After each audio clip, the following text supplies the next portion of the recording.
Hello friends, இந்த வீடியோவில் நம்ம என்ன பார்க்க போகிறோம்னா ஃபங்க்ஷன் என்னென்னு பார்க்க போகிறோம். அப்புறம் அதில் இருக்க டைப்ஸ் என்னென்னு பார்க்க போகிறோம். அப்புறம் ஃபங்க்ஷன் எப்படி நம்ம அது எதுக்கு யூஸ் பண்ணுறது அதெல்லாம் என்னென்னு பார்க்க போகிறோம். ஃபஸ்ட்டு ஃபங்க்ஷன் என்னென்னா, இப்போ வந்து ஃபங்க்ஷனில் 2 விதம் இருக்குது.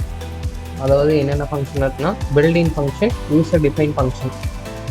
இந்த ஃபங்க்ஷன் என்ன பண்ணணும்னா, அதுலேயே ஒரு ஃபங்க்ஷன் என்ன ஏதோ ஒரு வேலையை செய்கிறது தான் ஃபங்க்ஷன். இப்போ வந்து பில்டிங் ஃபங்க்ஷன் வந்து எதுனா, இப்போ நம்ம எக்ஸாம்பிளுக்கு வந்து ஒரு லிஸ்ட்டை வந்து நம்ம L = நான் ஒரு லிஸ்ட்டு கொடுக்குறேன் 1, 2, 3, 4. இது வந்து ஒரு லிஸ்ட்டாக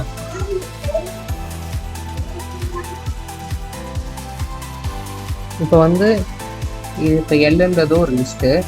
இந்த லிஸ்ட்டில் நான் என்ன பண்ண போகிறேன்னா, ரிவர்ஸ் பண்ண போகிறேன். அதுக்கு வந்து ரிவர்ஸ் அப்படின்னு கொடுத்துருக்கேன்னா, இப்போ இந்த ரிவர்ஸ்ன்றது என்னதுன்னா, இது ஒரு ஃபங்க்ஷன். இதுதான் பில்டிங் ஃபங்க்ஷன். இந்த மாதிரி ஒரு டேட்டா டைப்புக்கும் அவங்களே அதாவது பைத்தான் உருவாக்குனவங்களே அதுக்கு இப்போ லிஸ்ட்டை வந்து ரிவர்ஸ் பண்ணுறதுக்குன்னு ஒரு பில்டிங் ஃபங்க்ஷன் அவங்களே உருவாக்கி வச்சுருக்காங்க. இப்போ வந்து நம்ம இங்கே L.reverse அப்படின்னு போட்டோம்னா இது என்ன ஆகும்னா, இப்போ நம்ம இங்கே ரிவர்ஸ்ன்னு போட்டுட்டு இந்த ப்ரோக்ராமை நம்ம ரன் பண்ணும்போது இந்த ரிவர்ஸ் அப்படின்னு ஃபஸ்ட்டு இன்டர்பிரிட்டர் வந்து என்ன பண்ணுன்னா, ஒரு லைனாக தான் படிக்கும். அது வந்து இன்டர்பிரிட்டர் வந்து பைத்தானுக்கு வந்து இன்டர்பிரிட்டர்னால் கம்பைலர் மாதிரி அது ஒரு டைப்பு. இப்போ இந்த இன்டர்பிரிட்டர் என்ன பண்ணுன்னா, ஒரு லைனாக தான் படிக்கும். கம்பைலர்னால் டோட்டல் ப்ரோக்ராமையும் ஒரே வாட்டியாக படிக்கும். ஆனால் இன்டர்பிரிட்டர் வந்து ஒரு லைனாக தான் படிக்கும். ஃபஸ்ட்டு L = லிஸ்ட்னு படிக்கும். அடுத்து L.reverse அப்படின்னு படிக்கும்போது, இந்த ரிவர்ஸ்ன்னு படிக்கும்போது அது வந்து அந்த ஃபங்க்ஷனை கால் பண்ணும்போது என்ன பண்ணுன்னா, அவங்க இந்த ஃபங்க்ஷனுக்குன்னு தனியாக அவங்க ப்ரோக்ராம் போட்டு சேவ் பண்ணி வச்சுருப்பாங்க. அதில் வந்து என்ன பண்ணணும், இந்த லிஸ்ட்டை வந்து ரிவர்ஸ் பண்ணி நம்மளுக்கு திரும்பியும் L என்ற வேரியபிள்லேயே சேவ் பண்ணி கொடுத்துரும். நம்ம வந்து திருப்பி இங்கே பாருங்க, எனக்கு L வந்து பிரிண்ட் பண்ணும்போது அது வந்து ரிவர்ஸில் பிரிண்ட் ஆயிருக்கு. இப்போ இதே மாதிரி இது வந்து பில்டிங் ஃபங்க்ஷன். இப்போ நம்ம வந்து பில்டிங் ஃபங்க்ஷன் இதுவே நம்மளே இந்த மாதிரி ஒரு ஃபங்க்ஷன் உருவாக்கலாம். நம்மளுக்கு தேவையான இடத்துல வந்து நம்ம அந்த அந்த ஃபங்க்ஷன் நேம் வச்சு கூப்பிடும்போது அதில் நம்ம என்ன பண்ணியிருக்கோமோ, இந்த ஃபங்க்ஷன் பேர் நம்ம என்ன எழுதியிருக்கோமோ அது எக்ஸிக்யூட் ஆகி நம்மளுக்கு வந்து ரிசல்ட் கொடுக்கும். இப்போ இந்த ஃபங்க்ஷன் எதனால இந்த மாதிரி நம்ம ஃபங்க்ஷன் யூஸ் பண்ணுறோன்னா, இப்போ நம்ம வந்து ரெண்டு நம்பரை இன்புட்டாக வாங்குறோம். அதை வந்து நான் வந்து ஆடும் பண்ணணும், சப்ட்ராக்ஷனும் பண்ணணும், அப்புறம் சப்ட்ராக்ஷன் பண்ணணும், டிவைடும் பண்ணணும், மல்டிப்ளைவும் பண்ணணும். இப்போ இதுக்கு வந்து நான் வந்து தனித்தனியாக ஒரு ஃபங்க்ஷன் உருவாக்கி அதுக்கு நான் வந்து பேர் கொடுத்து சேவ் பண்ணி வச்சுட்டேன்னா, நான் வந்து அந்த ஃபங்க்ஷனை வந்து எப்போ வேணால் நான் வந்து அதை யூஸ் பண்ணிக்கலாம். திரும்பி நான் அந்த ப்ரோக்ராம் ஆட் பண்ணுறதுக்கு தனியாக ப்ரோக்ராம், மைனஸ் பண்ணுறதுக்கு தனியாக ப்ரோக்ராம், அது மாதிரி எழுத தேவையில்ல. அந்த நேம் வச்சே நான் வந்து அதை ஆக்சஸ் பண்ணிக்கலாம். இப்போ வந்து நான் எப்படி பண்ணி யூசர் டிஃபைன் ஃபங்க்ஷன் உருவாக்க சொல்கிறேன். ஃபஸ்ட்டு அதுக்கு வந்து டெஃப் அப்படின்றது ஒரு கீவேர்ட் தேவை. நம்ம யூசர் டிஃபைன் ஃபங்க்ஷன் உருவாக்குறதுக்கு டெஃப்ன்ற கீவேர்ட் யூஸ் பண்ணி நெக்ஸ்ட் வந்து நம்ம அந்த ஃபங்க்ஷனுக்கு பேர் கொடுக்கணும். இப்போ அந்த ஆட் அப்படின்ற ஃபங்க்ஷன் நேம் கொடுக்குறேன். அடுத்து ஒரு பிராக்கெட் ஓப்பன் பண்ணி க்ளோஸ் பண்ணியிருக்கேன், செமிகோலன். இதுதான் ஃபங்க்ஷன் உருவாக்குறதுக்கான சின்டாக்ஸ். இது வந்து டெஃப்ன்றது கீவேர்டு, ஆட்ன்றது வந்து ஃபங்க்ஷன் நேமு, இந்த பிராக்கெட் வந்து பேராமீட்டரை வாங்குறதுக்காக இந்த பிராக்கெட்டு கோலன். இதுல வந்து நம்ம வந்து ஆர்குமெண்ட் அனுப்பும் போது இது வந்து இந்த பேராமீட்டர் ரிசீவ் பண்ணும். இப்ப அடுத்து நம்ம என்ட்ரன் கொடுக்கும்போது அதுவே தானே ஒரு டேப் தள்ளி உள்ளார வந்துடும். இந்த மாதிரி நம்ம எங்கெங்கெல்லாம் கோலம் வைக்கணுமோ அங்கெல்லாம் கோலம் வச்சு நம்ம என்ட்ரு எடுக்கணுமா, அதுவே தானே அலைன் ஆயிக்கும். நம்மளா அலைன் பண்ணணும்ன்ற அவசியம் இல்லை. இப்போ வந்து நான் இங்க வந்து A = 10, B = 20 கொடுக்குறேன். print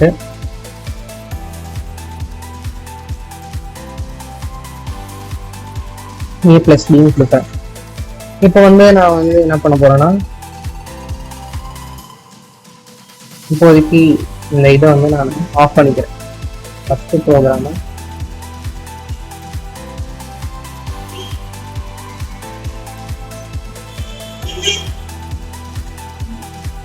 இப்போ நான் இதை ரன் பண்றேன் ப்ரோக்ராமு. எனக்கு பாருங்க எதுவுமே எக்ஸிக்யூட்டே ஆகலை. ஏன்னா நான் வந்து இங்க ஃபங்க்ஷனை உருவாக்கி தான் வச்சிருக்கேன். இது எப்போ எக்ஸிக்யூட் ஆகும்னா நான் இந்த ஃபங்க்ஷன் நேம் வச்சு கூப்பிடும் போது தான் அது எக்ஸிக்யூட்டே ஆகும். இப்போ நான் இங்க வந்து ஆட்னு கொடுத்து இப்படி கொடுத்துட்டேன். இப்போ வந்து நான் திருப்பி இந்த ப்ரோக்ராம் ரன் பண்ணும்போது எனக்கு பாருங்க 13 அவுட்புட் வந்துருச்சு. ஏன்னா நான் வந்து இங்க இதுக்கு முன்னாடி நான் கால் பண்ணவே இல்லை. இப்போ வந்து நான் கால் பண்ணிட்டேன். கால் பண்ணாதான் நம்மளுக்கு வந்து இந்த ஃபங்க்ஷன் இது ஒர்க் ஆகும், இல்லைன்னா அது வந்து எக்ஸிக்யூட்டே ஆகாது. இப்போ இங்க நான் கால் பண்ணதுனால எனக்கு இந்த ஃபங்க்ஷனுக்குள்ளார வந்து நான் எழுதியிருக்கிறதெல்லாம், அதாவது A = 10, B = 20, அப்புறம் அதை பிரிண்ட் பண்ணியிருக்கேன். அதனால எனக்கு அது அப்படியே எக்ஸிக்யூட் ஆயிடுச்சு. ஃபங்க்ஷன் என்னன்னு பார்த்துட்டோம். இப்போ வந்து அடுத்து அதில் எத்தனை டைப், 4 டைப் பார்க்க போகிறோம். ஃபர்ஸ்ட் டைப் வந்து without argument, without return type.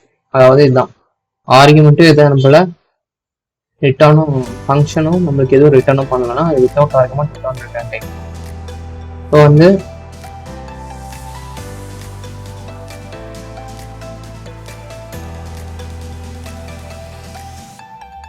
அடுத்து பார்க்க போகிறது வித்தவுட் ஆர்குமெண்ட் வித் ரிட்டர்ன் டைப்னா என்னன்னு பார்க்க போகிறோம். அதே மாதிரி டெஃப்னு போட்டு நம்ம இங்கே ரெண்டு நம்பரை மைனஸ் பண்ணலாம்.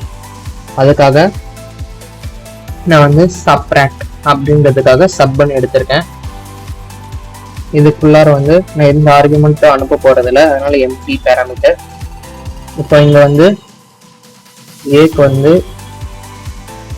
20, பிக்கு 10 கொடுக்குறேன். இப்போ பிரிண்ட் கொடுக்கக்கூடாது. ரிட்டர்ன்னா ரிட்டர்ன் டைப்னா ரிட்டர்ன் பண்ணணும். Return A -B. இப்போ வந்து நான் அதை கால் பண்ண போறேன்.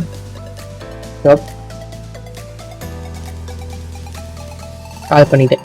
இப்போ வந்து இங்கே என்ன நடக்கும்னா நம்ம வந்து ஃபங்க்ஷன் உருவாக்கிட்டோம். அந்த ஃபங்க்ஷனுக்குள்ளார 2 நம்பர் டிக்ளேர் பண்ணிட்டோம், அசைனும் பண்ணிட்டோம்.